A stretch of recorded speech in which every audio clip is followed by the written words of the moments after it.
Welcome to the Nerdiverse. Go ahead, sit and listen to the masters, the old heads, talk about what you love the most. Video games, comics, movies, and everything you need to maintain. We got the knowledge that's straight out the ether. Gonna need a drink and have to take a seat to expand your mind and listen to the speaker. Mike and the squad's gonna give you what you need. Please send in the question, come and get some answers, learn a couple lessons from the masters with the special guests. We got the Green Lanterns glowing on their chest. Yes, please sit back and relax, cause we gonna hit you with them stone cold facts, and allow me to be the very first to welcome you to the masters of the Nerdiverse.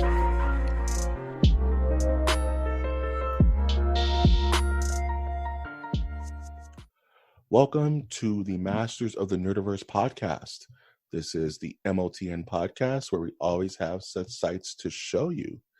This collegiate Olympian of a podcast can be found on iTunes, Stitcher, Spreaker, SoundCloud, YouTube, iHeartRadio, Google Play, and Spotify.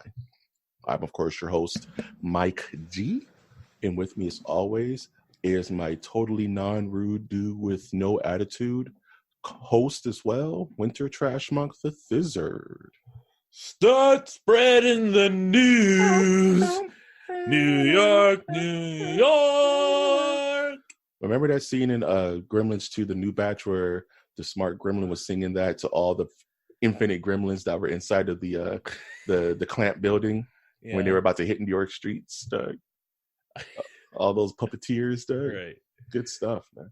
How many times they have there's the classic Gremlins look where it's like a maniac laugh and the whole Muppet's just shaking.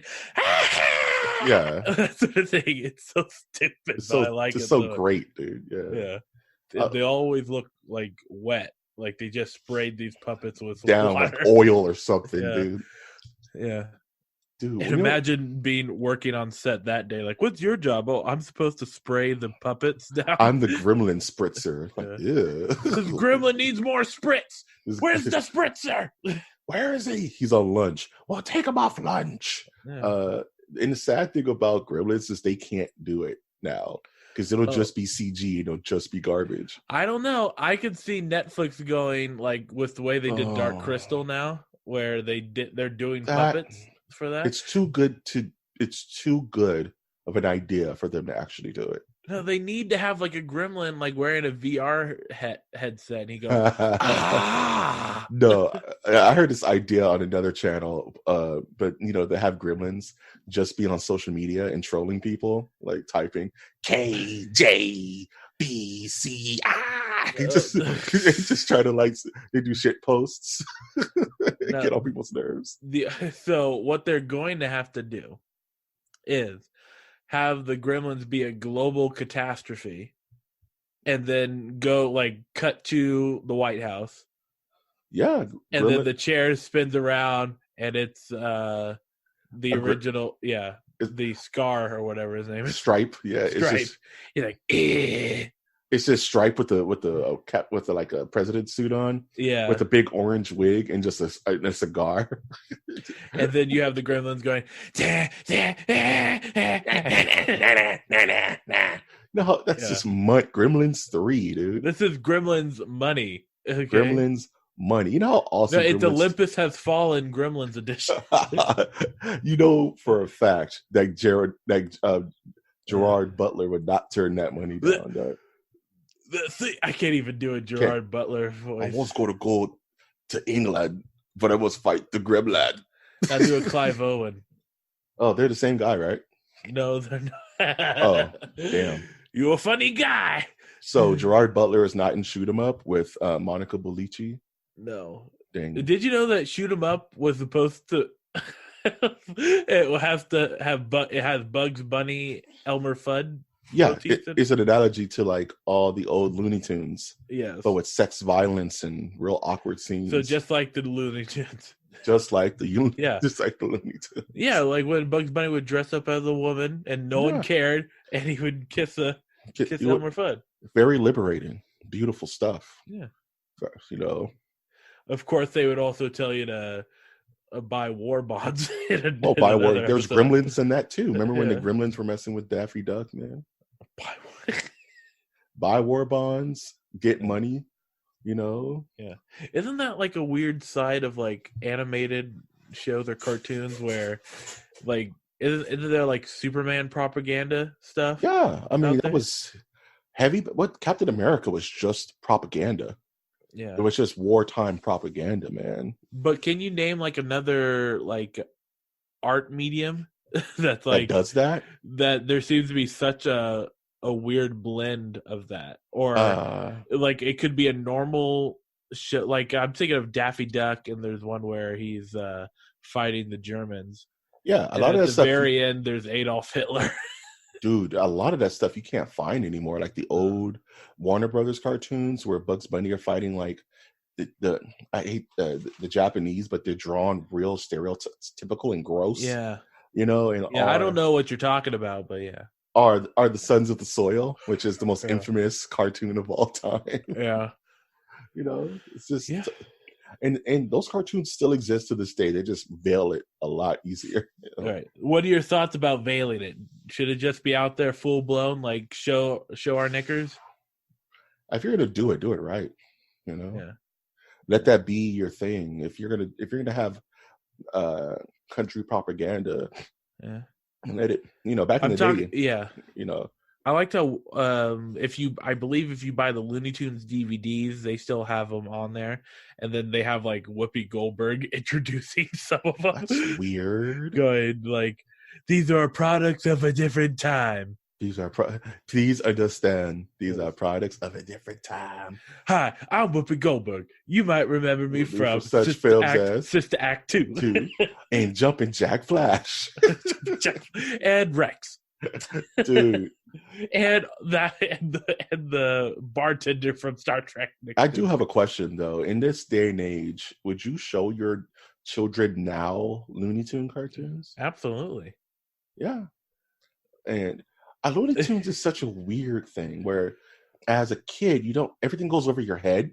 Right. You know what I mean? But as an adult, it's a completely different cartoon because you get all the subtext. Right. There's so much subtext, even to like something like Roadrunner and the Coyote. It's just so much subtext to those cartoons.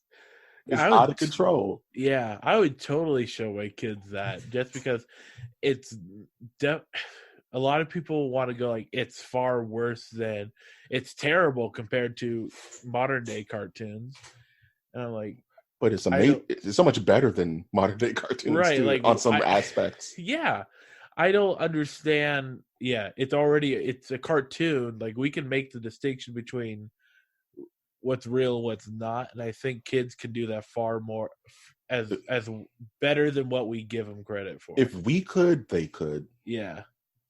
It's almost the same argument of video games. Yeah, it's the exact same argument. Yeah. Like if I ever have kids, I'm gonna make them play pretty much every system. Dead or Alive, beach volleyball. Yeah. They need to understand gravity. Understand. You will understand. But Dad, I don't want to play Super Metroid. Well, if you want your PS23, you're gonna have to put them in game. that like a Clockwork Orange like chair. With the and make them play Battletoads. Did I think what that? You can't have your Last of Us 8 until you beat Battletoads. Never gonna come here, Ellie. Or now Elliot. Elliot. Idiot. So how was your week, man? My week was okay. The weekend, let's see here. I watched American Horror Story Apocalypse. Is that the new one or that's the old one, right? That's the most recent old one. Okay, it makes sense. Yeah. Not the one that's on air now, but the season before that. This one. Yeah. That's the one, the culty one. That's the one where the world's ending, and then the Antichrist comes and like makes these bonkers, and then the witches come and fight him. Pew, pew, pew, pew. And you mean the final season of True Blood? Kind of like people know what I'm talking about. Yeah, they got it. I had some opinions about it where it was way too short. particularly with what they were trying to do, which was like splicing all these different storylines. Like they're the reason why like the Avengers movies are pretty long, folks. There's a lot Big of reason. Yeah, there's a lot of different things that they're trying to tie in together, but they only give 10 episodes for this when it should have been more like 20. 20, yeah. Yeah. But even like maybe 5 more would have been better as well. Just I think so. Also, just a little pet peeve. Like I believe. So there's I believe that children are the future. They make a historical character, Anton LaVey, if some of you know. Yeah. Historical. He's a founder of a sect of Satanism. Yep. But if I'm correct, it was the type of Satanism that didn't actually go out seeking for Satan, but was more of using that as like a metaphor of anarchy and like expressing yourself freely without any concerns of social structures and whatnot.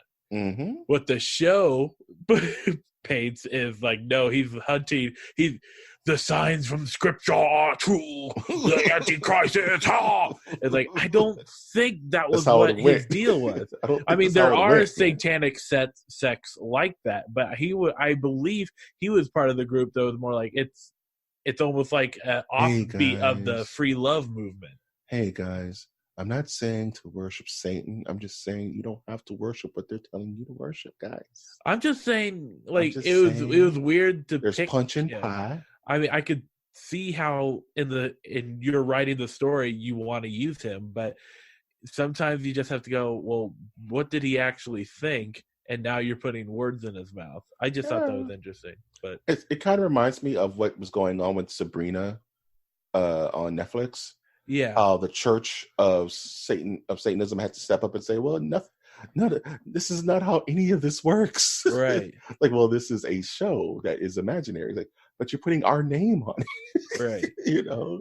And it's like it's very right? Yeah.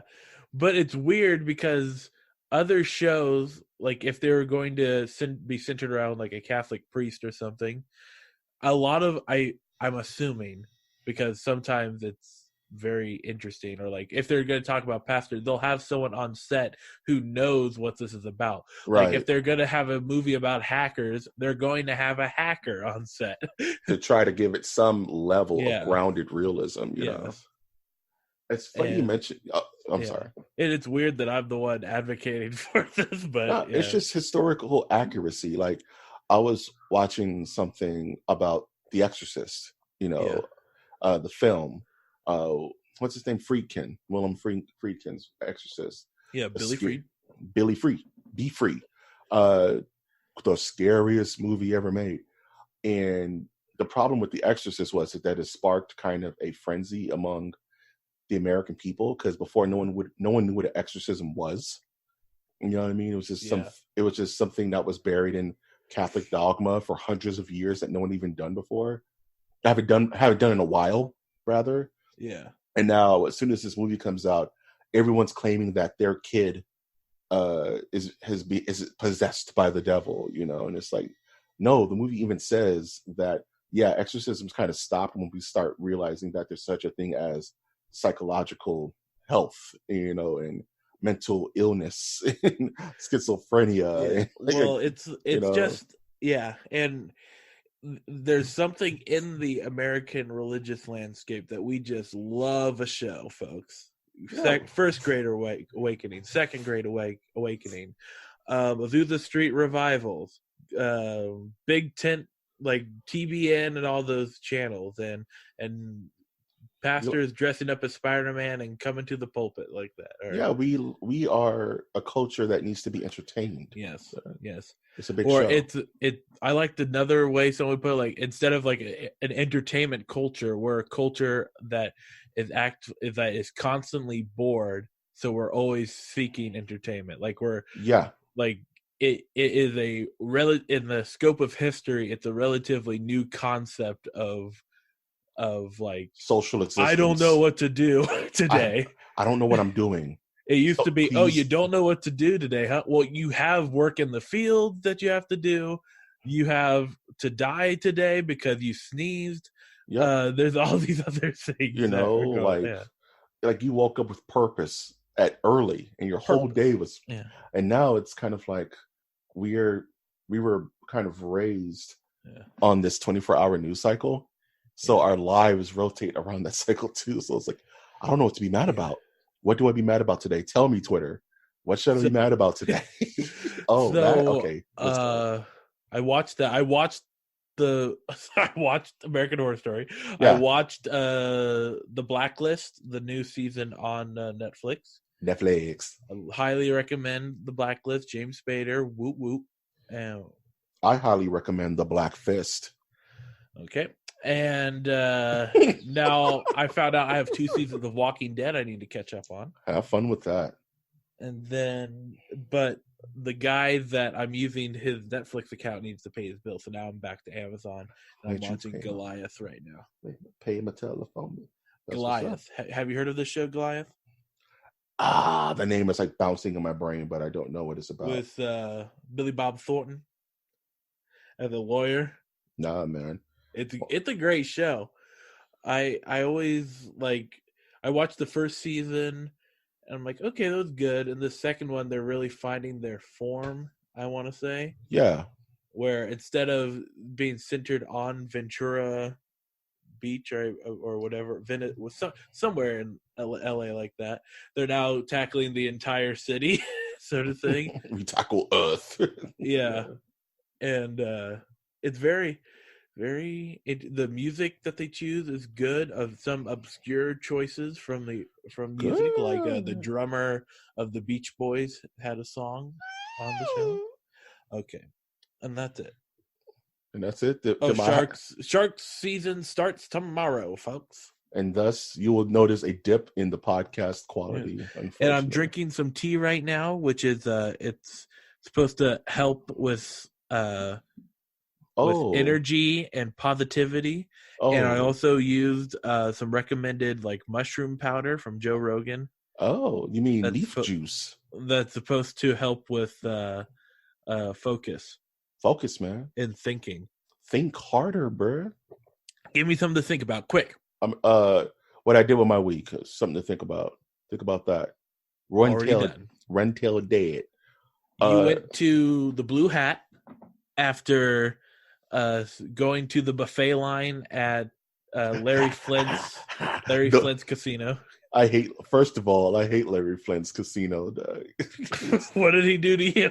It smells like hot dog water in there, man. It's not good. Larry Flint's special body spray. He has hot dog water edition Axe body spray. Hot dog water and sad memories, sad stories. It smells like hot sour cream and onion Lay's potato chips, and it's not hot. So you've been in there? Yeah, I'm from LA. And when what does that mean? You gotta go. You have to go in at least once. You gotta go in there and look around. Don't drink the water. Just head out, man. So what does it look like when you? Is it an actual casino? Or? Yes, it's in quote unquote the hood, and you go check it out. And you just look around and you duck out. Duh. Do you ask where's Jack? Where's Big Brother magazine? Yeah, they take you to the back and show you. But you're not the same person when you leave, man. Why is there a bunch of leather Why is there plastic on the furniture? Oh, I made a huge mistake. I shouldn't have walked in. Now they have my picture. Hashtag don't go to Larry Flint's casino. Yeah. Right? So you went there for their breakfast buffet. I went there for their shrimp cocktails, dude.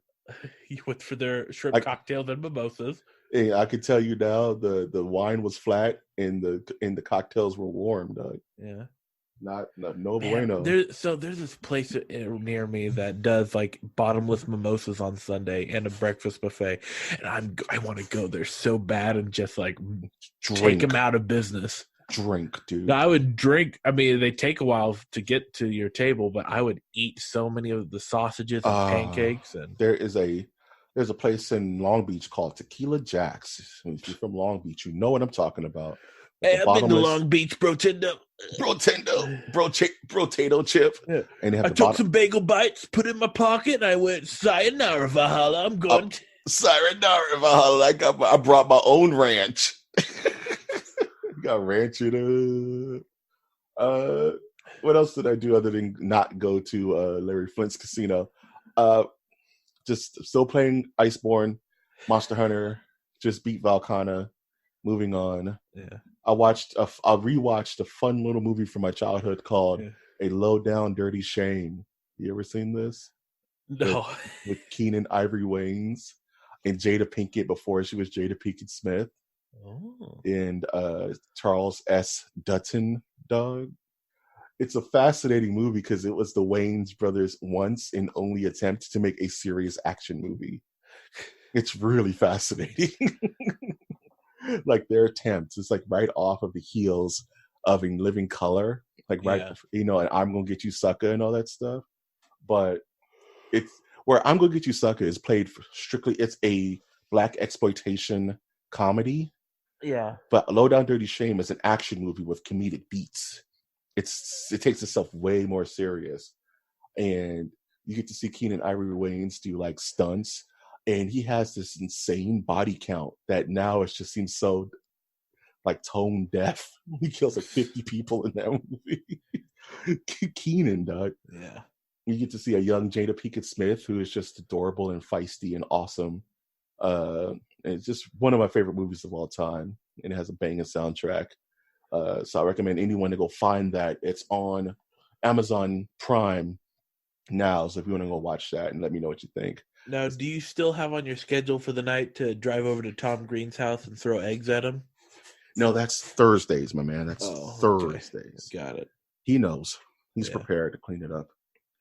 Other than that, it's October, which is my legit favorite month of the year. So I try to watch at least one horror movie a day because that's how I roll. Yeah. This is how Mike G gets down. So I think tonight I'm going to watch OG Critters. Yeah. Nah, you're going to watch Shockwaves. Why you keep trying to push Shockwave? Oh, because man. it's Shockwaves, man. Because it's Shockwave, dog. Hey, it's Shockwave. Hey, you got a copy of that Shockwave? No. Yeah? No? So, what are your thoughts about? This was a joke that I made up last night. Okay, we don't have a poll of the week, by the way, so this will fill that space. Okay. Yeah. Hey, have you heard about this? Folks? Wow. Always wow. Isn't it interesting? Like we all have those friends that are like really into movies. You know, they're like, "Oh, you got to watch this French director and the way he uses the lens." Like it seems it's always like only foreign films are considered to be the epitome of cinema, and that got me thinking that like all those European film snobs must have it good because they go, have you seen the Avengers Endgame yet? The lenses were so perfect. Yeah, man. Or have you seen The Mummy? You say that, it reminds me of like Hot Fuzz, right? Yeah. Where their homeboys like, you ain't seen Bad Boys 2. You have to see it. It's a technical masterpiece, But that's what I was thinking of. Because I was watching a lot of the Criterion Collection YouTube videos where they have someone go through and like pick their favorite. Yeah. And I feel like I could become one of those people that starts collecting Criterion Collection DVD and Blu-rays. Well, it being Halloween, there is a quintessential horror movie list that is the most right list of all time. And this is based off of this old, I would say, anthology. It's my favorite anthology. Not even an anthology. It's kind of like an interview show called Bravo's 100 Scariest Movie Moments of All Time. And it is the quintessential best horror analysis interview where they go through each scene of 100 horror movies to talk about how awesome and influential and controversial they were. And it's a list of the best horror movies ever. 100 movies. And I was actually connecting with someone, a fellow podcaster. Shout outs to the Monster Kids out there. Shout out to Tabs over at Test Pattern. And we were just like, yeah, it's one of those things that have never been put to Blu-ray. Like Bravo refuses to put it out like as a blue, because it's like a 3 to 5 hour documentary. It's the best. I watch it every single October, and I try to watch as many of those movies on that list as possible. It's like 100 Days Later, Blood and Black Lace, The Sentinel, Alien, Blood Simple, Pet Cemetery. It's just a quintessential horror fans list.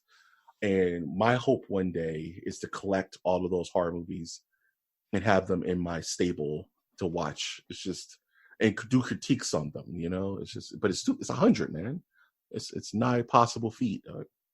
But yeah, if you can find it, you can find that on YouTube. Actually, 100 scariest movie moments. It's perfection, dude. It's one of my favorites. Perfection. Perfect. You know. But yeah, did that answer your question? I guess. Yeah. Game over, yeah. I'm just trying to look up real quick what a DVD would cost from the Criterion Collection. It's like $1,000, dog. Shut your mouth. You don't know what you're talking about. It's like a cool 2 stacks, dog. Well, it should be 1,000. I mean, they're wanting $31.96 for Blu-ray. Yeah, man. Charlie Chaplin's Circus for Metropolis, dog. So I probably will just watch. I want the Criterion channel. Call it a day, man. Watch the Criterion Collection. Yeah. Okay, well, let's get to the news, folks. Let's get to the news. Let's get to the news. Dun, dun, dun. The news. Dun, dun, dun. Speaking of movies, they had the Terminator gameplay trailer. News get angry. News get mad. Wow. You know what reference to that? No. Johnny get angry. What? Because of a movie I watched recently. Is it Shockwave? No, Nightbreed. Oh, geez. Where there's a random singing section where yeah. Johnny get angry, Johnny get mad. There's one listener to MOTN that I know is gonna like blow their brains because you're mentioning Nightbreed. They won't shut up about Nightbreed. Speak more about Nightbreed. Why is it there an episode just about Nightbreed? Why is it just a Nightbreed podcast? Hey, Winter. Yeah. Your meat. Yeah. And I want some meat. Don't come close, Winter. I'll bite you. I'm gonna get you. Yeah. I'm gonna bite you. Speaking of venomous bites, Mortal Kombat 11 is debuting Arnold Schwarzenegger's own Terminator, the T-800, and they showed off his gameplay today. Get over here. He says get over here in the Arnold voice. It's so dumb. He goes, get over here. I wasn't ready for that. Get over here. Get over here. He was like Sarah Connor. She was like Sonya Blaze. He was like scheduled for termination. It's so weird. It's so cool. Like, so cool. Video games are awesome. You know, it's like they pay so much attention to detail about these loved franchises. It's like, can you imagine? It's like, okay, the franchise reaches out to you and says, I want you to do Jose Canseco in Sidekicks. You have to then analyze the movie Sidekicks for 3 months, get all the mannerisms, all the attacks, then bring in Jose Canseco to do the voice acting. You know, get the mocap on him. It's a lot of work, man, to get it absolutely perfect. No stone left unturned. And that's what they did with the T-800. You know, he looks like he plays a little stiff, but then it's a Terminator. You don't see him doing backflips and stuff. It's a cool moment where he burns down and turns into just the exoskeleton. It's super sick. So, color me hyped, man. Mortal Kombat 11. How are you gonna save the biz? How would you write the next Twilight Zone movie? Not What? Twilight, the Terminator movie. How would you write the next Terminator movie? Okay. How would I do it? Freestyling? Go. Go. go. I would write it to where it's 1,000 years in the future from when John Connor defeated the Skynet. Yeah. And the Earth is starting to rebuild itself, and they're clearing out all the stupid gunk and stuff from the Terminator Super Wars. And a child is born, but the child is born with the backup drive of Skynet in its DNA. And that child then becomes the next stage of human evolution. But Terminators from the past then have to go into the future to kill that baby because they don't want humans to evolve to the next stage of evolution, Doug. I'm gonna be honest with you. I didn't like that. Whatever, man. This is me 3 seconds into you asking me the question. Yeah. So it's like John Connor's like super grandson, but the baby is not related to them. But John Connor from the past future has to go into the future. I don't like this at all. And then they take the baby from the super future all the way back to 1987 and give the baby to Sarah Connor after the aftermath of T2. She has to raise the baby and John Connor. Oh my gosh. The correct answer was add Time Cop to the Terminator. Well, you're not asking me to do like a team up, because that's a whole different question, my man. What would be the team up? It would be the destined team up, RoboCop versus Terminator, man. That's not the destined team it's up. The destined team up. I know dude. there's a video game with the and two comics. Together. If Terminator's going to team up with anyone on the big screen, it's RoboCop. It's been preordained, Doug. RoboCop versus Terminator, Alien versus Predator, Roe versus Wade. Alien versus the Archie. Are you going to say that's predetermined? Nah. Okay, let's get to the news. We already in the news. Oh. That was news, man. Geez, speaking of things that were predetermined, Sean Layton from Sony Worldwide Studios, Mr. E3, is stepping down from PlayStation. He's the dude with the beard, right? He's a businessman. He's the dude who wears the business suits, and he talks like a politician. But he ended up being a really legit dude and seemed to have the gamers in mind for many, many years, which is sad to see. It's always, I hate to see figureheads from the gaming community step down because they age out, or they're just like, I'm just done. Kind of like Reggie last year with Nintendo and the passing of Saguri of Iwata, you know. So there's always new generations of people that will fill that spot, and I'm sure he wasn't so influential to the gaming mass to that PlayStation is going to change his complete work set, because the only thing really working for Sony is the PlayStation division. Venom. Shut up! Don't talk to me about Venom. Sony Films. Don't talk to me about Sony Films. Sony Camera Division. That's okay. Their TVs are garbage, though. Sorry. Speaking of Sony, apparently the Jar Baby from Death-Stranding, that sounds really bad. Jar Baby sounds like a racial slur. You're the one thinking it. That's what they call it. Death-Stranding. No one called it a jar. The name of the article. The name of the article says Death-Stranding's Jar Baby can't speak through the PS4 controller speaker. Okay. I didn't make that name. Said you to jump off a cliff. I guess you would do it. I'm reading the title of the article. Winner. Yeah. What do you want from me? Well, I guess you'll just have to take all your opinions from the article. You know what? You need to stop being a Jar Baby and comment.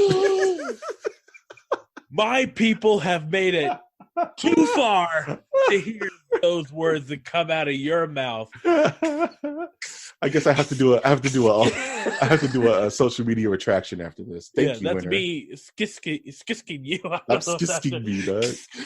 I didn't put the words in. They put the words in my mouth. I'm merely a puppet. I got spit everywhere. That's what you get, dog.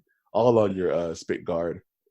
I just mentioned this because I like the idea of that little microphone inside your PlayStation controller talking to you while you play a video game. I believe there's another game that did that, where it was like you would put in a cassette tape in the game, and then it would come out of your I think that's controller. neat, dude. I think that would be cool. Can you remember what that game was, though? I know. The only game I remember doing something like that was Killzone Shadow something, where you would get like call orders that came through your actual speaker from the controller. It was kind of cool. They'd be like, "Go left, flick right, yeah, Whiskey Alpha Foxtrot," or whatever they say. But yeah, I want a survival horror game where like evil things whisper to you from you can't turn it off. It's just it's coming through the speaker in your controller. Like you'll be playing and it just goes boo. You're like, ah. I believe it was the Batman, the Arkham Knight games, by the way. That just whisper to you, dude. Yeah, where you would play like a recording, and you would hear like the and they would go, Dr. Pepper has been talking to the Joker. And I mean, oh, I don't like that, dude. He said the Joker. I don't like that, dude. No. Oh, that reminds me. Yeah, I also booted up PT again on the PlayStation. Parent Trap. Yes. Yeah. Yeah. Placenta Trail. Say it one more time with feeling. Placenta Trail. Let me write that down because that's the name of the podcast. That's why I'm here, folks. Hold up. Just to make sure that Trail, Party Trap, Parent Trap. And just for the explanation, what exactly is a placenta trail? Well, it could be a number of things. It could be like it could be doing a slinky maneuver, like a placenta falls down the steps and just like. What are you doing? Down. What are you doing with the placenta? That it's slinking. You don't got a placenta on you. Yeah, I don't know, but it's what is happening, man? I don't know. What are y'all doing up there? Hey, it's a Mariposa tradition where it walks upstairs and roll over some pears. We put the placenta on the highest stairs we've got in town, and wherever the placenta, we kick it down the top step going down, and wherever it stops, that's how long the baby's going to live. Placenta, it's big, it's heavy, it's wood. And we only have 32 steps. It's better than bad. It's good. Okay. I'm moving on. PC playable trailer, scary horror game. Nothing about what Winter's talking about. He said jar baby. I didn't say jar baby. IGN said jar baby. Placenta Trail. Next. Gross. So Mario Kart Tour is a new mobile game that apparently has just mentally arrested most of the country. My homegirl posted a picture on Instagram, and the game came out like last week, and she already has like 49 hours into it. She's like, I just can't stop playing. And apparently its paid subscription costs more than like the Switch Online like free game paid subscription. What are you doing, Nintendo? Like, what's happening over there? You need somebody to talk to? Like, why do this? Like, why do this to your clientele, man? Why fall into the predatory, microtransaction hole? I know it's easy to do. It's the easiest thing in the world when you have money to back it. But you're Nintendo. You're supposed to be better than that, man. Nintendo. You're supposed to bring balance to the gaming world, not join them. Not join them. I loved you. Did you watch this Bird of Prey trailer, dude? What? Sony is like, we have the high ground. So did you watch the Margot Robbie trailer, Harley-Quinn in her Birds of Prey? Yeah. I want to talk about this. I mean, it's something. They're the I don't want to comment too much on it because I want to give this movie a chance. But there is a lot riding on this movie. It's one of those things, man. Yes. Where you can't say too much negative about it because then you'll be labeled something you're you may not necessarily identify as. Yeah, I want to wait for the movie to come out, and then I'll go, see, I told you.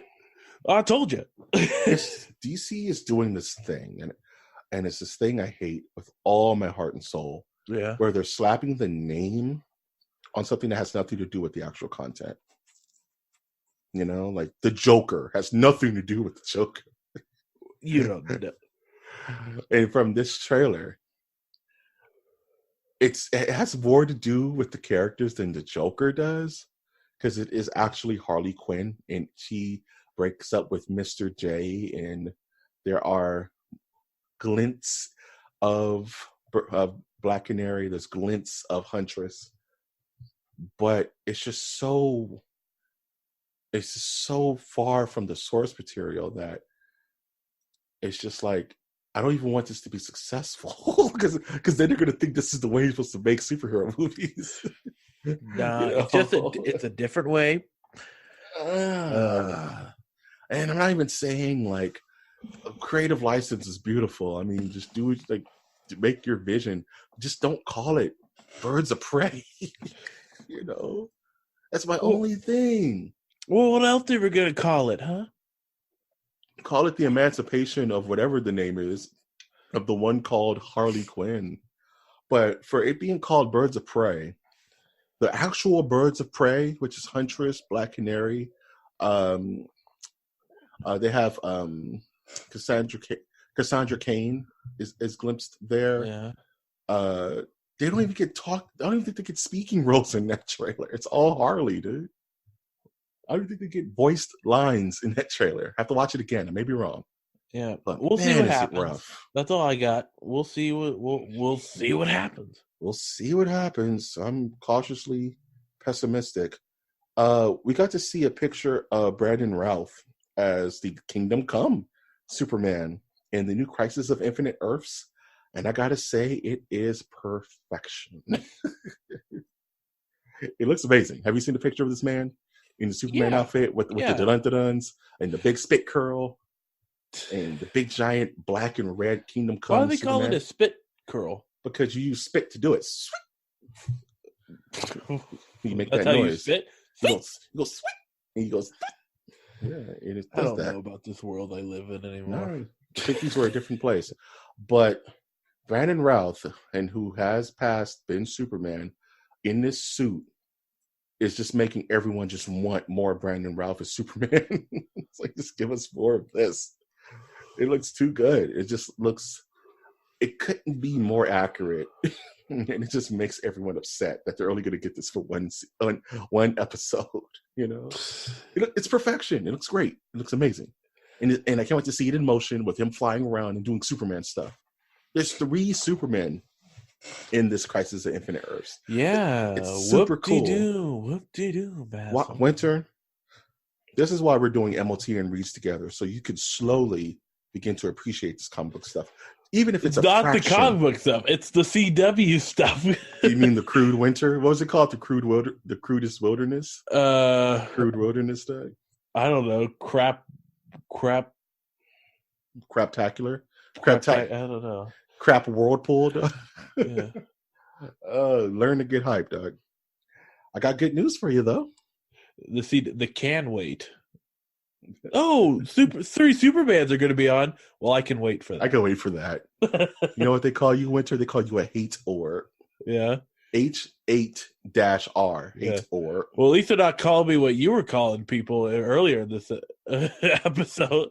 Death-Stranding's... A jar baby, dog? It's a rough... It rolls off the tongue wrong, dude. It just rolls off the tongue wrong. Yeah, man. It rolls off like you're used to saying it off air. I don't know. I don't know. You know, in private company, huh? Private company, at rallies. Tiki torch sales. Yeah, at the gym when I get upset. The gym. Racism's not funny. Kevin-Feige has announced that Spider-Man will be back in the MCU for the 3rd film. All those nerds that lost a blood vessel now can shut up. And you know what's the funniest thing is that I was telling people to just relax. Like my first tweets about it, when the internet imploded, and everyone was losing their minds, I said, "Guys, you got to chill, man. Don't worry about it. Yeah. This is initial discussions, man. These things happen all the time. Relax. If Marvel wants Spider-Man, they'll get Spider-Man. Right. You know, like it's really their decision to accept it because they're not losing. They may not be making as much money as they would want, but they're not losing any money. You know, and what happened? We waited out. Now Spider-Man's back in the MCU, and like you said, all the overreactive 24-hour news cycle nerds can relax, and then they'll find something else to be mad about. You know, that's just how it goes. So congratulations on Spider-Man coming back to the MCU, if only for one more film. I think it's one more film and an appearance in another film, which God knows that could be, given the current landscape of the MCU. They may be holding that movie for years. Like, oh yeah, Tom, we're going to pull this card 10 years in the future when we got our stuff together. And lastly, speaking of Kevin Feige, apparently he's developing a Star Wars movie. Star Wars is beautiful. Star Wars. You're triggering a lot of Trekkies right now. Are you a Trekkie yet? I have to ask. Are you a Trekkie yet? I believe so. I mean, I'm still going through season 2 of the original series. I already watched Discovery and Star Trek Enterprise. I know a little bit of the lore. I think you'll be a Trekkie by the time you're done with this adventure you're going on. Yes. The greatest adventure is Star Trek streaming. Star Trek warrior. Okay, quick question. What color shoulder blades would you rock on the USS Enterprise? What color shoulder blades? Would you rock the red shoulder blades? The blue shoulder blades? Would you rock the yellow shoulder blades? Well, it's interesting because so there's a difference between the Next Generation and in Star Trek in regards to color versus function. Well, yeah, the Next Generation, the original series, and Enterprise have like different outfits that they're wearing. Actually, Discovery has a different outfit as well. Yep. Where I believe the original series takes a little bit more liberty with like what the captain wears of particular scenarios. Like if he's hosting dinner, like politicians or something on the ship, he's wearing a more regal outfit. But if he's just captain, he has like just a regular yellow work shirt for the ship. Yeah. I like the jumpsuit look of Enterprise with like a red, with like the orange band on it, or it would be red because I would definitely be an engineer type or like security. Yeah, man. I would want to wear yellow because I would like to be engineering. Is yellow engineering? Yellow's captain or leader. Oh, like you're talking about OG Star Trek. And Next Generation yellow is like engineering. That's what Data and LaForge wears. Oh yeah. And red has become like leadership, like Riker and Picard. But then, like you said, there's differences. Yeah. Like in old school, I believe there's like a difference in color that they're like admiral. That you might be thinking. Yeah. Okay, so you would be red, OG red, because you would want to be security. Right. Like I would be the guy. Like, we need you to kill this alien because he's breaking up peace in the galaxy, and I'd go, he's eating this universe. Okay. Yeah, it's like well, there's like a whole section. I can't remember what it was Star Trek Discovery. They introduced like a secret organization. Well, no, not just I can't just say Discovery, but I'm just going to say what's on my mind. In the Star Trek canon, there is a secret group inside Starfleet that does like the Black Ops missions, and I would like to be a part of that. You want to be part of the Black Ops of and they have Federation. They have like a black, like there's the Starfleet logo, and then it's all blacked out. That's dope. Yeah.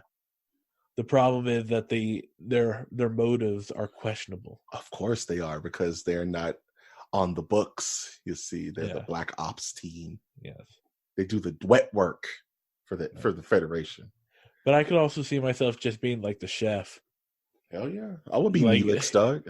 I'll like be you just Neelix in see- a hot second. You just see like fire fights happening. You just see the chef like, how can I cut my onions? I can't cut my onions. Would you like some Klingon war juice? Yes. Yes. But we please. should talk about Star Wars for Yeah, we talk about Star Wars. We just kind of went on a Star Trek tangent. Kevin Feige is the golden boy in Disney, so they're just like, Yes. please fix Star Wars too. He's like, okay, Yes. I'll give it a shot. Which is it's questionable whether it's broken. Well, it's I would broken. say. It's broken. It's making money. Well, that doesn't always mean success. Well, it's making what other movies see. The thing is that they're having high hopes for the success of Star Wars, and I would say it's making money that normal movies would be making. That makes sense? Yeah, it's making the money it should make because it's a Star Wars movie, Right. but it's not making anything above that. Right. So it's not. I would say it's not. It's definitely it needs a 2.5. Okay. A 3.5, where Given- it's not yeah. like chuck everything out and let's redo it, but it needs to be. It needs. J.J. Abrams got to play in the sandbox. Kevin Mhm. Johnson got to play with the toys in the sandbox, and now Kevin Feige needs to go like, okay, now we need to we need to figure out how we can get the most bang for our buck, or It's- tie it all together. if the Last Skywalker does not stick the landing, Yes. if it's critically panned but commercially successful, will this latest trilogy be better or worse than the prequels? Would it be, you think, through history, will it be remembered better than the prequels? I think it's going to be known as better because it's definitely going to be known as better actually because there's been such hate for the prequels. But that- man, people really hate The Last Jedi.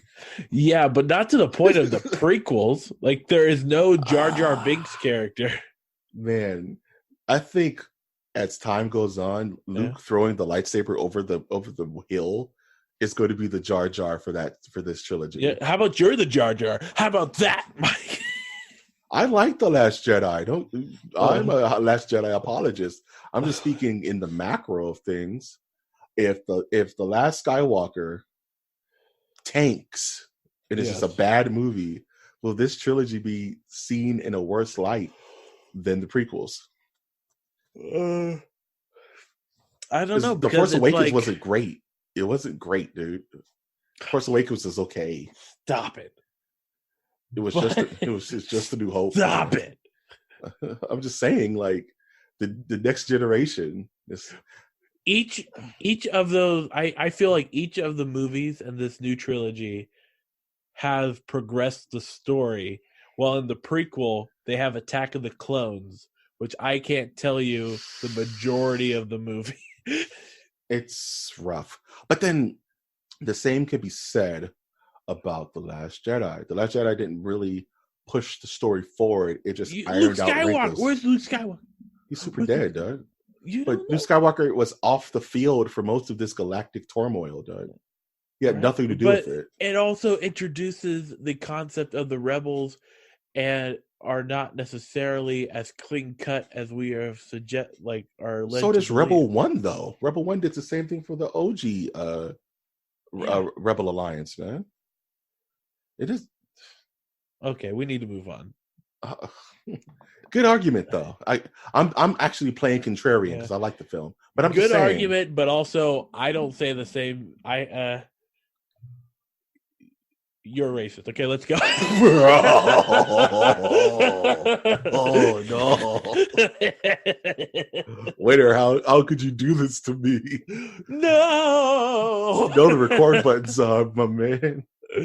How can I walk this? He's not a racist, folks. How can I fix this? He's not a racist. Oh, He's not a racist. Okay. Baba booey, baba booey. Oh, no, don't cap on me, dog. Oh no! What are you looking forward to, man? I'm looking forward to finishing Goliath sometime this week. Hopefully I could get back to watching some Netflix, get The Walking Dead in the system, and I still have that's a good zombie sound. I still have the second season of Mindhunters to watch. Ooh, and yeah, that's all I got. I'm looking and forward. Recording on Saturday. Yeah, recording this Saturday is going to be interesting. Actually, I need to catch up on that because we'll be recording for our Halloween special, MOTN Random Select. I have to actually watch a couple of those movies this week so I can catch up to our list. One of them is going to be Them. I have to watch Them for the first time in forever. And Thing from Another World. You have to watch Them? What movies? Thing from Another World and Silver Bullet. No, but you said Them. Yeah, those two. What movies are you referring to? Yeah, Silver Bullet and Things from Another World. Oh, okay. In Them. Okay, but what are the Them that you're talking about? And I'm looking forward to playing more ice cream. That's about it. Do you have any last thoughts before we close this bad boy out? Yeah, I was really hoping Mike G would play along with that. But just a little longer. I was thinking about it a little bit longer. Yeah. Like we almost had our original "Who's on First" routine. I could have took that so long, but I was like, nah. Nah, you're not going. Not this time. Yeah, the Fisher cut bait or whatever the phrase. Yeah, Fisher cut bait. Cut bait. Geez. Yeah. Check me out on social media at Trashmonk the Third, Trashmonk III. I'm always doing interesting stuff with my life, and always... Did you do your III at the beginning of this episode? I don't think so. Jeez, do it so that there isn't an episode gap. Okay. Yeah, Trashmonk. I like it. All right, that's what's up. If you like more content like this, you can always check us out on Twitter. That is at MNerdiverse, where we do fun things. And I will be doing a little thing I'm going to call MOTN Monster Mash. A Monster Mash? The Monster Mash. It's a Monster Mash. Well, a graveyard smash. Where I fancy myself a low-key, a trash artist. As he is the trash monk, I'm the trash artist. And I'm drawing horror movie films, mashing them up with iconic comic book covers. Monster Mash. So this week, I did Us by Jordan Peele, where it's an homage to an old Flash issue cover. And it was fun to do, and I want to do more of them. I can't do them every day for the month of Inktober because I would lose my mind. But I will do a few more sprinkled throughout the month of just things that catch my mind. I already have an idea for another one, so I hope you guys like it. You can also follow us at our website, which is mastersofthenerdiversecast.com, where you can always listen to our archived episodes. There's more than 100 people. We're pushing this stuff out. We're getting her done. And you can always like our content. You can comment on our episodes. You can subscribe to our channels wherever podcasts are found. If this is your very first time listening to this podcast, I would like to first thank you and welcome you to the Nerdiverse. I, of course, have been your host, Mike G. And I've been your host, Trashmonk the Third. And we will always ask you to take that one step beyond.